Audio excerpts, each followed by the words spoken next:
مدنی T V کے اوپر بھی ایک پروگرام لگتا ہے، اس میں خواب کی تعبیریں بیان کی جاتی ہیں، ٹھیک ہے جی، اور حالت یہ ہے کہ اس میں بتا رہے ہیں کہ جی مچھلی جو ہے وہ گونگی کیوں ہے؟ مچھلی بول نہیں سکتی. اس کا قصہ مکاشفۃ القلوب میں اس طرح لکھا ہے کہ جب حضرت آدم علیہ السلام پیدا ہوئے اور فرشتوں کو سجدہ کرنے کا حکم دیا گیا، فرشتوں نے سجدہ کیا، لیکن شیطان نے سجدے سے انکار کیا. اس پر اس کی شکل بگاڑ کر زمین پر پھینک دیا گیا. تو شیطان نے سب سے پہلے سمندر کا رخ کیا، اس کو مچھلی ملی، اس نے مچھلی کو بتایا کہ حضرت آدم علیہ السلام پیدا ہوئے ہیں اور وہ زمین کو پانی کے جانوروں کا شکار کریں گے. مچھلی نے یہ بات پھیلا دی. اس پر اس کے بولنے کی جو طاقت تھی، صلاحیت تھی، وہ اس سے لے لی گئی.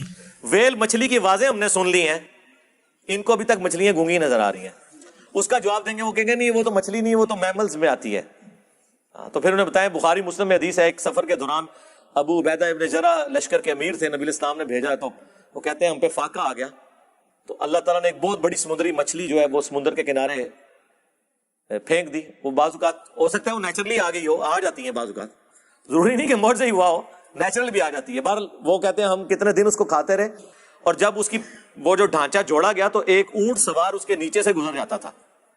اونٹ پہ بیٹھا ہوا شخص اس کے نیچے سے گزر جائے، اتنا بڑا اس کی آپ سمجھ لیں جو ڈھانچہ تھا، تو وہ ویل مچھلی اتنی بڑی ہو سکتی ہے. ویل مچھلی آپ کو پتا ہے نا، اٹلانٹک میں اور پیسیفک اوشن میں اتنی بڑی بڑی ویل مچھلیاں ہیں کہ 11 ہاتھی ہونا افریقن، اس کے برابر ایک ایک ویل مچھلی ہے. اب اتنی بڑی ویل مچھلی، تو وہ ویل مچھلی ہو سکتی ہے، اور کوئی مچھلی اتنی بڑی نہیں ہوتی ہے. تو اس سے یہ بھی ثابت ہو گیا کہ ویل مچھلی حلال ہے. حنفیوں کے لیے یہ حدیث بڑی مصیبت ہے. وہ کہتے ہیں ہو سکتا ہے کوئی ایسی مچھلی بھی ہو. ہاں، آپ بھی تلاش کریں، میں بھی تلاش کرتا ہوں. انہوں نے کیا سی نا کراچی تھے مفتی نے کہ ہو سکتا ہے اس میں اشلی تھانوی والے بات میں بھی کوئی حکمت ہو.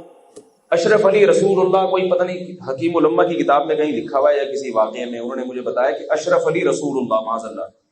مجھے کہ اس کا جواب دو. میں نے کہا اس کا جواب تو میں مطالعہ کر کے تسلی سے دیکھوں گا سیاق و سباق کیا ہے.